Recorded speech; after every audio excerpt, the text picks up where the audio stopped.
Hi, welcome back to Transformation Matters here at Oz Digital Consulting. We are here with my very dear friend, Robin Kirby. She is a relatively new worldwide author with her book, The Sparkle. Robin, how's it going? It's good. Thank you, Paul. How are you? Good to see you. Good. Good to see you. So, Robin, what's your story? Like, who are you and why should our listeners be talking? What are you going to be talking about today? Yeah. So I always say I'm a corporate burnout survivor. So I spent 20 years in HR in the corporate world, did all the things, climbed the ladder, and really just hit a wall that I could not punch myself through like I could in every other aspect of my life. So I have been through that. I've come out on the other side. And I've talked to so many other survivors and learned their stories. And so I just want to share this message about burnout is real. You can get through it. You can come out on the other side with such clarity and energy and joy. And so I just want to help share that. So that's why Wow. I'm here. So you're really talking about the transformation of the self. Yes. Mm-hmm. So from going through this process of corporate and all the pressures that go with corporate executive worlds, that hey, there's more to you than just being a corporate executive. There's something called a life that you may want to enjoy. Exactly. Yes. And the type of roles that you had. Yeah. So I primarily was in HR my 20 years, and my last role was a chief human resources officer. And so I've been all across the HR space and every piece of it, and I love it. I love HR. It's just as you think about kind of personality and what fits you and what really lights you up, I found a whole new space and new world for myself in this kind of entrepreneurial world. So I'm enjoying that. Wow. So not only did you take your learnings from being a corporate executive and you basically harness this, you found a whole new transformational life for yourself that you're actually sharing with others. Yes, Wow. exactly. Mm-hmm. Wow. Yeah. So like, how did this begin? Like, how did this happen? Yeah. So, I probably, like a lot of your listeners, just did so much in my career in terms of just scaling mountains and hitting new goals and all those things. And I got to the point where I was 40 years old, and I had such a life whack that hit me.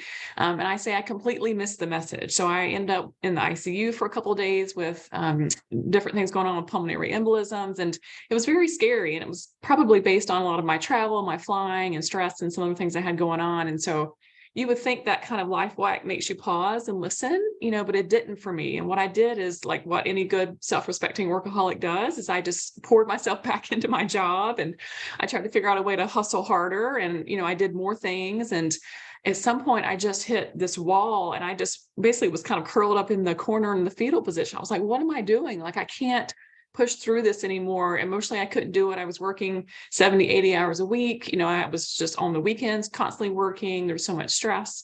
And I just said, this isn't it. Like, this isn't what's meant to be. And so I really had to be intentional about getting really clear with myself about what it was that lights me up. What do I get excited about? How do I create more of that in my life? And how do I really kind of think of a different track? And so, I think it's so easy for us to wrap our personal identities around our work and our career. And that's what I had done. And so it was this kind of untangling process of who is Robin if she's not an HR leader? Who is Robin if she's not attached to a corporate logo? Who am I? And so that was a terrifying and also equally thrilling process to go through and kind of figure out that. So I always say, yes, I'm figuring out who I want to be when I grow up. I just happen to be, 45 years old at the moment doing that. And so that's fun. And so I just, to the degree I can help someone else that might be in that space and thinking on this journey, I'm happy to do that. So Rob, let me just unpack this a little bit. So you're working like a crazy person as an executive, Fortune 500 companies. You end up in the ICU, and that wasn't loud enough for you to say, I got to go do something else. No, I just thought, my first thought was, how am I going to do my job? Because they said, hey, Robin, you really shouldn't be flying anymore, because I was have a blood clotting disorder. And so I was flying every week. I'm like, well, how is that going to work? And they said, and oh, by the way, don't stress out. And I was in a pretty high stress job, and I just didn't listen. I just figured out a way around it. I went, got another great job and all the things. And so I think we just, especially as very driven, especially if you're type A and you're competitive and you're ambitious and all those things, I think it's just really hard to think about a life outside of that and how to step back. And Mhm. I just didn't have a framework for how do I be successful without working myself to death, right? Like I just was working so much. That's the only way I knew to do it.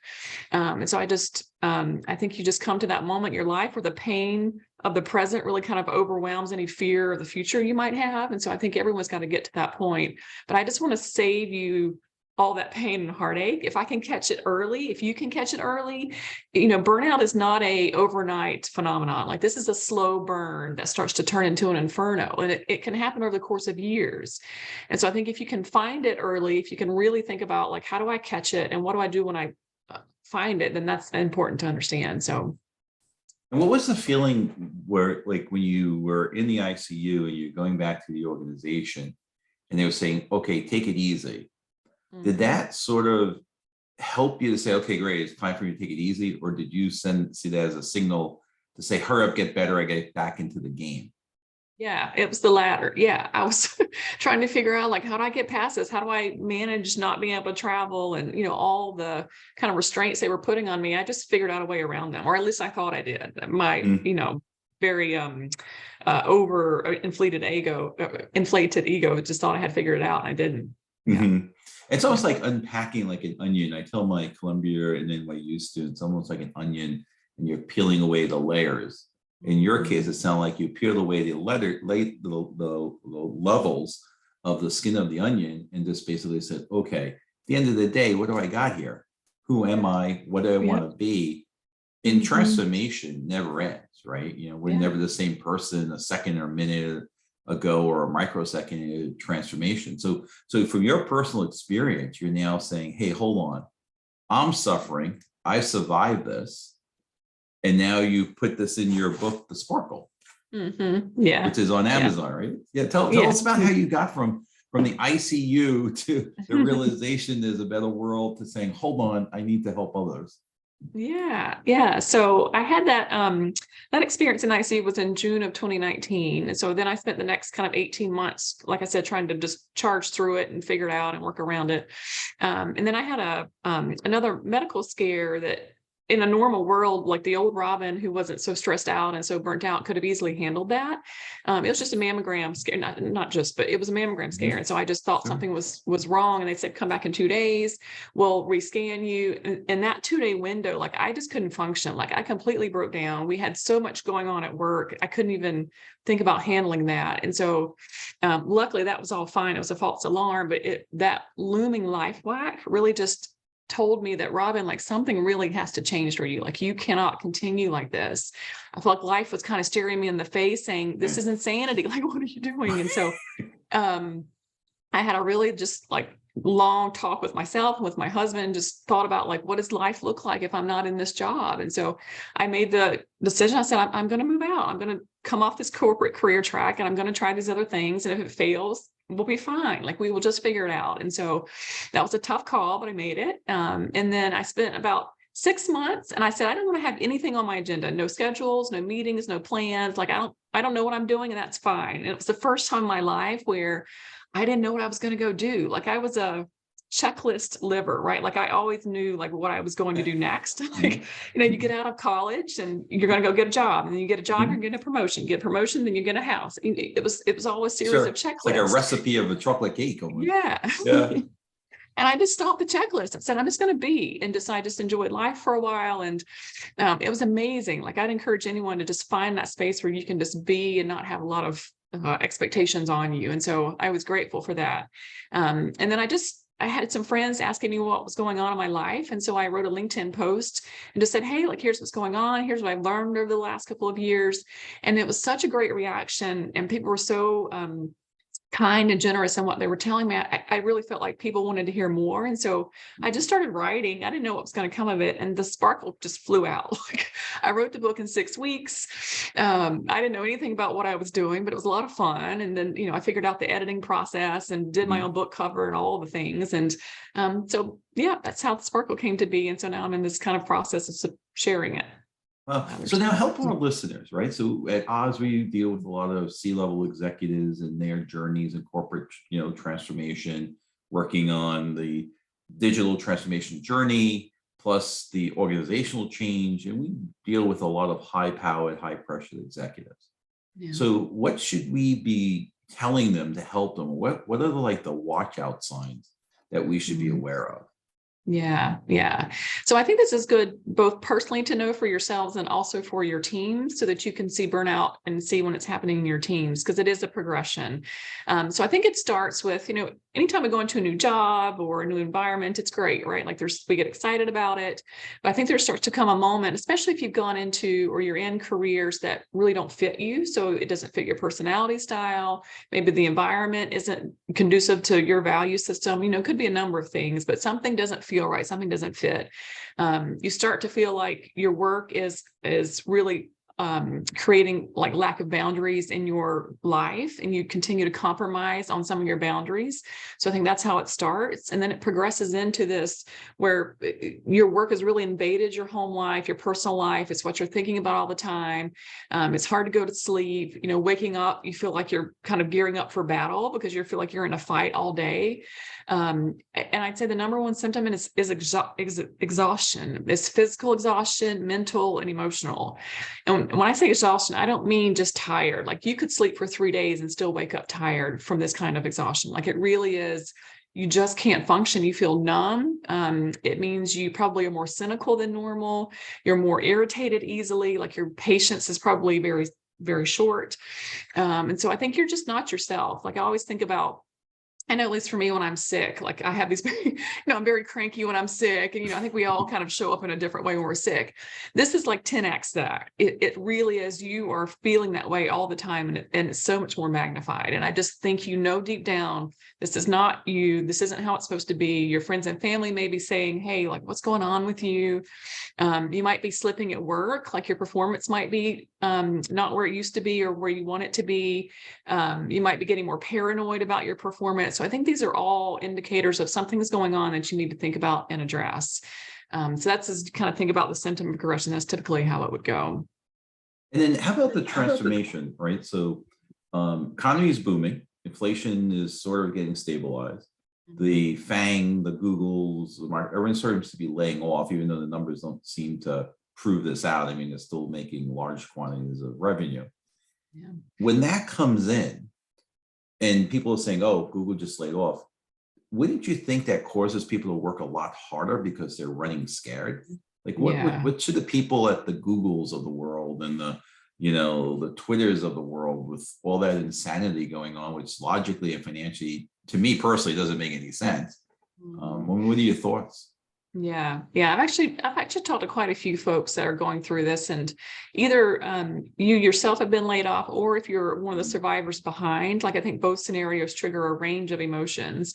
If you were a survivor behind, you're obviously there may be some guilt that you're feeling because you still had your job and you're wondering why them, and et cetera. But two, like the workload increases. I think the chances of you just emotionally and mentally burning out become very high because you're taking on a lot more workload. You're probably working a ton more hours. And so I often talk to HR teams as well and really help them think about, how do we break the stigma around burnout? Because probably the number one surprise I've had from talking to folks after I've launched this book is how many people feel afraid to actually say that they're burnt out. It's this kind of badge of dishonor, they feel like, if you will, to say, I need a break. I can't handle this right now. And it's okay. Like, I think we've all gotten there. The stats right now are 77% of people are burnt out. Look left and look right. And I guarantee you'll find people that are in the same boat that you are, maybe in different degrees, but we're all experiencing this feeling of burnout. And so from an HR perspective, an organizational perspective, I really try and help them think about, how do you make it okay for someone to say that? How do you give the space and the grace to let someone really kind of take a moment, breathe, and take a rest? And it's really hard to do. If that's you and you're burnt out and you feel like you need to say that, and you think, there's no way I can take a break, especially if you're a senior leader or you've got a lot going on. There's always something going on in the business world, and you feel like something might break if you take a leave. Well, I always say, like, either something can break at your work or you can break, like you take the pick, right? And so you've got to really just be intentional about raising your hand. And then I think HR organizations really and businesses really have to get better at making it okay to talk about these things. Now, Robin, do you feel it's, I know you focus a lot on the work, But do you think it's really not just the work? You think it's at that whole microcosm of life? I mean, people are getting off of COVID, very stressful. The world has shut down. Economy is a little iffy. Politically, we have the Putin war. I mean, all these things. Don't you think it drives to the stress factor? And then, on top of that is work and the pressures of life. Yeah. Yeah. The last few years, I mean, the burnout rates have gone through the roof, and it just feels like so much. It's so heavy, right? Like work is heavy and life is heavy. And you just feel like, can I ever kind of get through this? And I think that's where really kind of thinking and spending some time to think about, like, what is the difference that you want to make in this world? Like, how do you want to make it better? And really figuring out the purpose and kind of North Star, if you will. I think that's important, because that is a way that you can make a difference. Like for me, for example, from an HR perspective, I could never fix all the things I needed to fix. Like there was just so much, and it was continuous and it was constantly changing. But in this world that I'm in now, like I very clearly can see I'm making a difference, right? And so I know what my purpose is now. And so that's so freeing. And when you look at kind of life and kind of all the heaviness that comes with it, like I think you finding that little small space in life that you were meant to be in and meant to make a difference in can really just help free you and give you such joy and energy and clarity. So help our listeners for Transformation Matters. How do you get from, you talked about the identification and the signals. How do you get to the next stage like you did? Yeah. So I think that's the hardest part, right? Because that's where like you really got to sit down and think about, for example, maybe you aren't in a financial position to make a move outside of the organization right now. If that's the case, you've got to do some planning, right? So maybe you've got to take 6 months or 12 months and build out some kind of nest egg. Maybe it's you think about a different role in your organization. Maybe it's a lateral move that's in a different team that may have less stress or a different kind of environment that fits you better. So that's where you've got to really just sit down and get kind of brass tacks around tactical planning and think about what do you need to do to kind of get from A to B.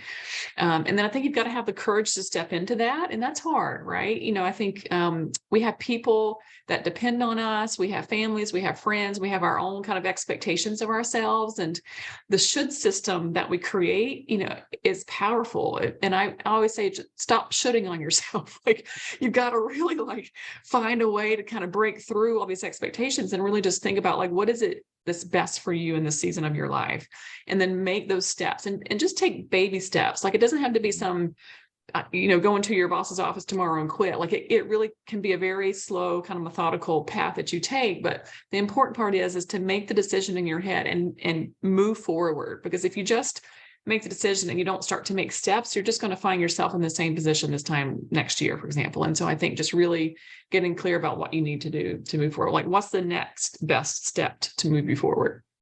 And Robin, I would think in your own personal experience that just thinking about the plan, like almost like thinking about your escape plan, has to release some of this burnout pressure, right? So, I mean, like when people call in Oz executives and their consultants and working with board members, I could feel in the room that the tension goes down because it's almost like a lifeline. Like we don't have to suffer any longer in this misery of not having a plan of attack to do digital transformation. Here we are. So can you talk a little bit about the idea of having a plan and how that helps you? And two, what is that voice in your head saying at the time when you're going through, the work piece and when you start building this plan? Yeah. So I'll say the voice in the beginning, like how I say too, like we have this, I call it the itty bitty shitty committee. It's this like trio of voices in your head saying, what are you doing? You can't do that. Like you've got to do this, or you should do that, or you're not ready for that, or you don't have any special gifts. Like what are you going to do? So I think there's all these voices in our head that stop us and keep us back from that. And you just got to shut that down. Like you got to fire those members of that band and like just tell them to just stop. And you've really got to surround yourself and fill yourself with positive energy and voices that can encourage you and keep you going forward. And then I think you start to really get that excitement, because when you do get the plan, like that is actually a really cool space. Like when you make that decision in your head, it frees you up. And it doesn't matter if it's 6 months or 12 months or whatever other window of time you've got, like, there's a kind of light at the end of this tunnel, right? So you can kind of get through a whole lot that you need to. And so I think having that plan and having that sense of control, because I also think when you're burnt out, you feel powerless, you feel helpless, like you just don't know how to get out of the situation. And so I think when you get out of it, and at least when you know there's a path forward, is extremely freeing. The clarity is amazing. It's a great prescription. Yeah. And how's it going with the book? Because our listeners can get The Sparkle on Amazon by Robin Kirby. Is that the place to get your book?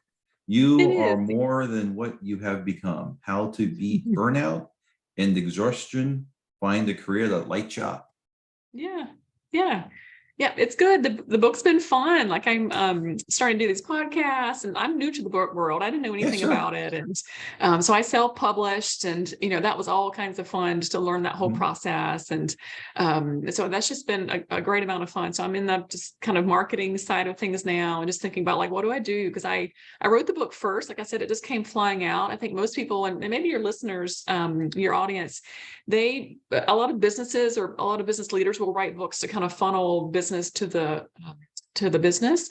But I think the book really just came flying out for me. So I think really thinking about what it is you want to do with the book. Are you going to self-publish? Or are you going to go through a publisher? So there's lots of different tracks. But yeah, that's been fun to kind of go through that and learn that process. Yeah. So Robin, just tell our listeners, how did you make us smarter today?